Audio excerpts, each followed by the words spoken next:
नमस्कार दोस्तों।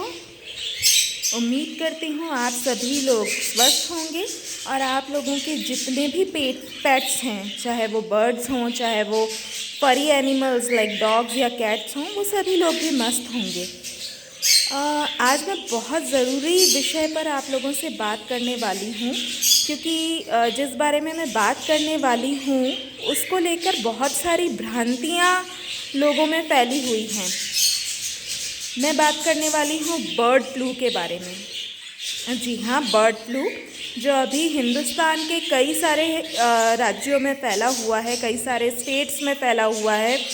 और इस चीज़ को लेके सभी जो बर्ड लवर हैं उनमें डर बना हुआ है कि कहीं उनके बर्ड्स को बर्ड फ्लू तो नहीं हो जाएगा। हाँ, बर्ड फ्लू किसी भी बर्ड को कभी भी हो सकता है। कभी भी से मेरा मतलब है अगर वो किसी भी तरह के बर्ड फ्लू से ग्रस्त किसी बर्ड के कांटेक्ट में आते हैं, या उनकी ड्रॉपिंग्स यानी उनकी पूप या पॉटी जो है, या उनकी छींक या खांसी या कफ के संपर्क में आते हैं, तो पालतू बर्ड्स को भी बर्ड फ्लू हो सकता है। बर्ड फ्लू जो बेसिकली अगर हम ऐसा सोचें कि भाई हमारे बर्ड्स तो अंदर हैं, जैसे मेरे बर्ड्स अंदर रहते हैं हमेशा, तो क्या उनको भी बर्ड फ्लू हो सकता है? नहीं।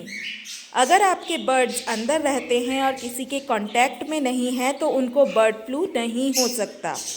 बर्ड फ्लू बेसिकली जो वायरस है वो पानी में रहने वाले एक्वेटिक जो बर्ड्स होते हैं उनकी आंतों में नेचुरली पाया जाता है। और जब ये वायरस अटैक करता है उन बर्ड्स पे, वाइल्ड एक्वेटिक बर्ड्स जो होते हैं, जंगली पानी में रहने वाले जो पंछी होते हैं, उन पे जब अटैक करता है तो वो तो सरवाइव कर लेते हैं काफ़ी हद तक। पर जब वो वायरस या उस एक्वेटिक जो बर्ड होता है उससे हमारे आसपास में रहने वाले कई तरह के बर्ड, जैसे मुर्गियाँ हुई, बतख हुए, या फिर टर्की, या फिर कबूतर, कौवे, ये सब जानवर जब उनकी पॉटी या पूप जो है उससे या मरे हुए जानवर के टच में जब आते हैं तो उनको जब ये हो जाता है ये वायरस, तो ये फिर उन लोगों में फैलने लगता है। ये वायरस बहुत ख़तरनाक होता है। बर्ड के बचने के चांसेस बहुत कम होते हैं। चूँकि इंसान में ये बहुत रेयरली ही वायरस फैलता है पंछियों से, तो इस पे अभी तक कोई दवाई नहीं बनी है। हाँ, इंसानों में ये वायरस फैलता है, पंछियों से ये वायरस इंसानों में फैल सकता है। और अगर फैलता है तो 60% चांसेस में इंसान की डेथ हो जाती है।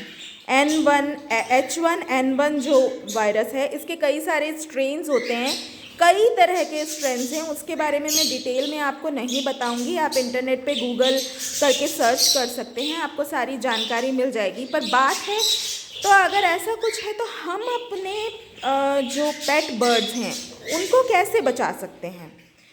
तो मेरी इस सिलसिले में वेटिनरी डॉक्टर से भी बात हुई है और मैंने एनिमल हस्बेंड्री डिपार्टमेंट में भी बात की है। उन लोगों का ये कहना है कि अगर हमारे बर्ड्स अंदर रहते हैं और किसी बर्ड के या किसी तरह की चीज़, कंटैमिनेटेड चीज़ के कांटेक्ट में नहीं आते हैं तो उनको कुछ नहीं होगा। तो मैंने पिछले 15 दिन से जो मैं प्रिकॉशंस फॉलो कर रही हूँ, मैं आप लोगों को बता रही हूँ। सबसे पहले तो मैंने बर्ड्स को जो फीड लगता है, जो दाना लगता है, जैसे हम कांगनी दाना या सूरजमुखी के बीज, सनफ्लावर सीड्स जो हम लोग देते हैं अलग अलग तरह के, गेहूँ, चावल, बाजरा, वो सब पहले ही बुलवा के रख लिए ताकि मुझे और कहीं से बुलवाना ना पड़े। क्योंकि खेतों में हर तरह की चिड़िया इन अनाजों पे बैठती हैं और अभी जो वायरस फैल रहा है वो चिड़ियाओं में काफ़ी तरह की चिड़ियाओं में फैल चुका है। तो वो उस पर बैठती हैं, खाती हैं और वहीं अपना पॉटी भी करती हैं, तो जो अनाज है वो कंटेमिनेटेड हो सकता है। तो मैंने वो सब बुला के रख लिया है। जब भी मैं इन लोगों को कागनी दाना, जो कागनी सीड्स है, उसको छोड़ के कोई दाना देती हूँ तो बॉईल करके पानी में देती हूँ। चाहे मैं चना दे रही हूँ, चाहे मैं गेहूँ दे रही हूँ, या मैं धान दे रही हूँ या बाजरा दे रही हूँ, मैं बॉइलिंग वाटर में थोड़े वक्त के लिए उसे उबाल के देती हूँ। अभी आपको जो ये धान और जो गेहूँ की बालियाँ दिख रही होगी जिस पे ये चिड़ियाएँ खा रही हैं अभी, वो मैंने 2-5 मिनट के लिए बॉईल करके, इवन मैंने 5 सीटी कुकर में लेके फिर इनको दिया है। इसके अलावा मैंने अभी कुछ वक्त के लिए हरी सब्जियां बाहर से लाना बंद कर दिया है। किसी भी तरह की हरी सब्ज़ी अभी मैं कुछ दिनों से नहीं बुलवा रही हूँ। मैं अंकुरित अनाज इनको देती हूँ, चना और मूंग और ये सारी चीज़ें मैं इनको देती हूँ ताकि उनके न्यूट्रिशन में किसी तरह की कोई कमी ना हो। तो मैं वो सारी चीज़ें उनको दे रही हूँ ताकि बाहर की किसी भी चीज़ से कोई कांटेक्ट ना हो। पर अगर आपके लिए ये ज़रूरी है कि चिड़ियाओं को बाहर का हरा धनिया या स्पिनच, पालक या फेनुग्रीक मेथी के पत्ते वगैरह आप देना चाहते हैं तो आप उसे अच्छे से साफ धो के दें। जब से बर्ड फ्लू के बारे में मुझे पता चला है, मैंने पूरी तरीके से अपने घर में सभी काम करने वाले लोगों को हटा दिया है। झाड़ू पोछा या बर्तन के लिए जो भी आते थे सबको बिल्कुल हटा दिया है। पिंजरे की सफाई सारा कुछ सिर्फ़ और सिर्फ मैं अपने हाथ से करती हूँ और काफ़ी दिनों से मैं बाहर नहीं जा रही हूँ, और अगर मैं जाऊँगी भी तो भी पूरे प्रिकॉशंस लेके ही जाऊँगी। तो आप लोग भी इस चीज़ का ध्यान रखें कि घर में आने वाले लोगों की संख्या को जहाँ तक हो सके कम कर दें और चिड़ियाओं से कोई एक ही इंसान डील करे, यानी उनकी साफ़ सफाई करना, उनको खाना देना कोई एक ही इंसान करे तो बर्ड फ्लू फैलने के चांसेस नहीं हैं या ना के बराबर हैं। 99.99% है कि आपके बर्ड्स को कुछ भी नहीं होगा। साथ ही एक भ्रांति ये भी है कि लोगों को लगता है कि हवा से बर्ड फ्लू फैल जाएगा। नहीं, हवा से बर्ड फ्लू नहीं फैलता है। बर्ड फ्लू फैलता है अगर किसी चिड़िया को बर्ड फ्लू हुआ है तो उसकी पॉटी, उसकी उल्टी, उसके कफ, उसकी छींक, उसकी खांसी और उसके मरे हुए शरीर से। इसके अलावा हवा से बर्ड फ्लू नहीं फैलता है।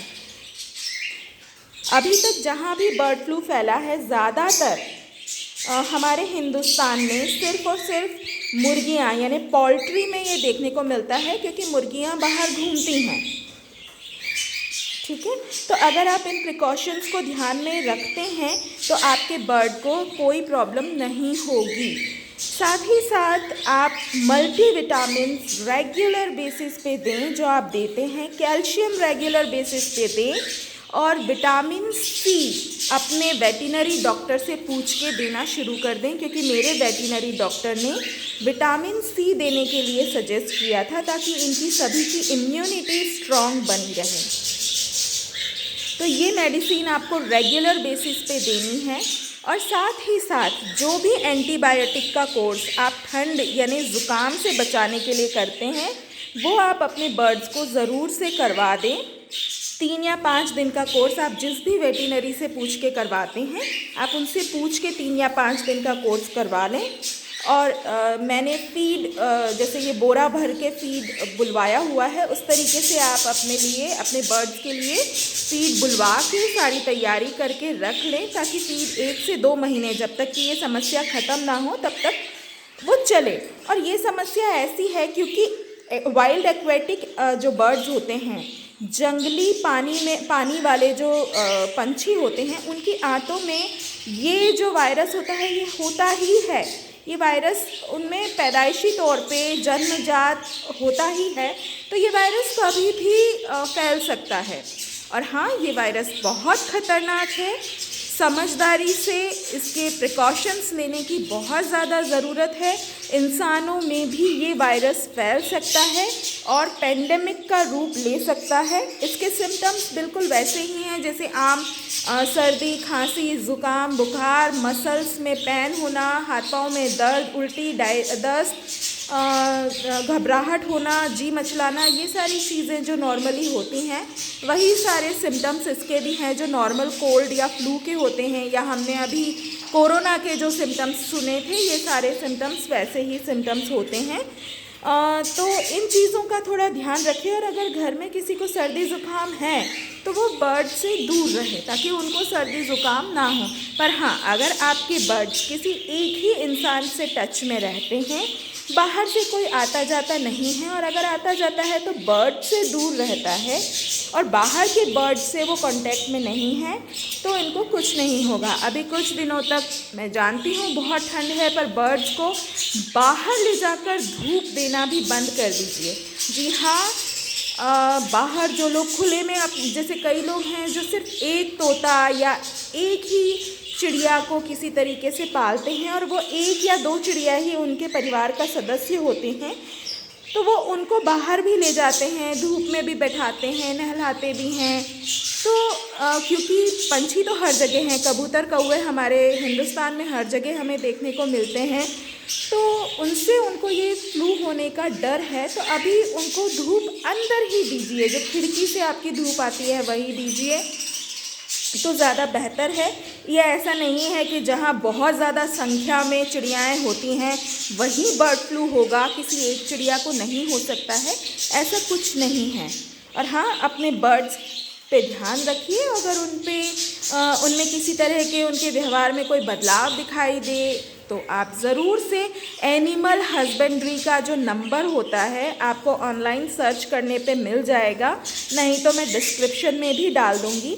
आप उस नंबर पे कांटेक्ट करें, आपको वहाँ से पूरी तरीके से सब कुछ अच्छे से जानकारी मिलेगी। और वो आपको ये भी बताएंगे कि अगर आपकी बर्ड को किसी तरह की कोई तकलीफ़ है तो नज़दीकी कोई ऐसा केंद्र कौन सा बना हुआ है जहां आप मदद ले सकते हैं इमीडिएटली अपने पक्षी के लिए। तो ये बहुत ज़रूरी जानकारी है जो हिंदुस्तान में रहने वाले हर बर्ड प्रेमी, बर्ड लवर को पता होनी चाहिए, क्योंकि ये एक तरीके से हिंदुस्तान में कोरोना के बाद दूसरे पेंडेमिक का रूप लेने जा रहा है। ईश्वर करे कि ऐसा ना हो कि ये पेंडेमिक में बदले, पर सावधानी रखना बहुत ज़रूरी है। सावधानी के पहले जानकारी होना बहुत ज़रूरी है, और साथ ही साथ सही जानकारी होना बहुत ज़रूरी है। कई बार मैं देखती हूँ या सुनती हूँ कि लोग अपने पालतू जानवरों को डर के कारण फेंक देते हैं। कोरोना काल में भी ऐसा हुआ था कि लोगों ने रोड पे छोड़ दिया, पंछियों को उड़ा दिया। ऐसा मत कीजिए। ऐसा करने से आपके पंछी अल्टीमेटली मर ही जाएंगे। आप ये सोचते हैं हम नहीं मार रहे हैं, पर आप उन्हें मरने के लिए छोड़ ही दे रहे हैं। ऐसे मत कीजिए, पूरी जानकारी रखिए। अगर जानकारी रखेंगे तो सुरक्षित रहेंगे। तो इन सारी चीज़ों का ध्यान रखिए। ईश्वर चाहेगा तो आपके पंछियों को कुछ भी नहीं होगा अगर आप ये सारी चीज़ें ध्यान रखते हैं तो। क्योंकि जो बात मैं आपको बोल रही हूँ वो मैं डॉक्टर, यानी जो जानवरों के डॉक्टर होते हैं, वेटरनरी डॉक्टर, उनसे बात करने के बाद, जानकारी लेने के बाद, और साथ ही साथ एनिमल हस्बेंड्री डिपार्टमेंट जो बर्ड फ्लू के लिए अभी सबसे ज़्यादा फ्रंट में आके काम कर रहा है, उनसे बात करने के बाद ही आपको ये जानकारी दे रही हूँ। तो प्लीज़ इस जानकारी को ध्यान में रखिए, ज़्यादा से ज़्यादा ये वीडियो शेयर कीजिए ताकि ज़्यादा से ज़्यादा लोगों को पता चल सके, ताकि ये चीज़ बढ़ने से रुक सके। तो अपने बर्ड्स का और अपने आप का ध्यान रखिए। मिलते हैं अगले वीडियो में। अगर किसी तरह की और जानकारी चाहिए तो आप मुझे कमेंट करके पूछ सकते हैं। अगर आपको जानकारी अच्छी लगती है तो मेरे चैनल को सब्सक्राइब कीजिए, लाइक कीजिए और ज़्यादा से ज़्यादा शेयर कीजिए। एटलीस्ट ये वीडियो तो ज़्यादा से ज़्यादा शेयर कीजिए, क्योंकि मैंने नेट पे बहुत सारी चीज़ें सर्च की है। हिंदी में ज़्यादा जानकारी इस चीज़ को लेके नहीं है। बहुत सारे मिथ्स और भ्रांतियाँ हैं लोगों के बीच में। तो प्लीज़ ज़्यादा से ज़्यादा ये वीडियो शेयर कीजिए ताकि लोगों को पता चल सके। धन्यवाद। Bye bye.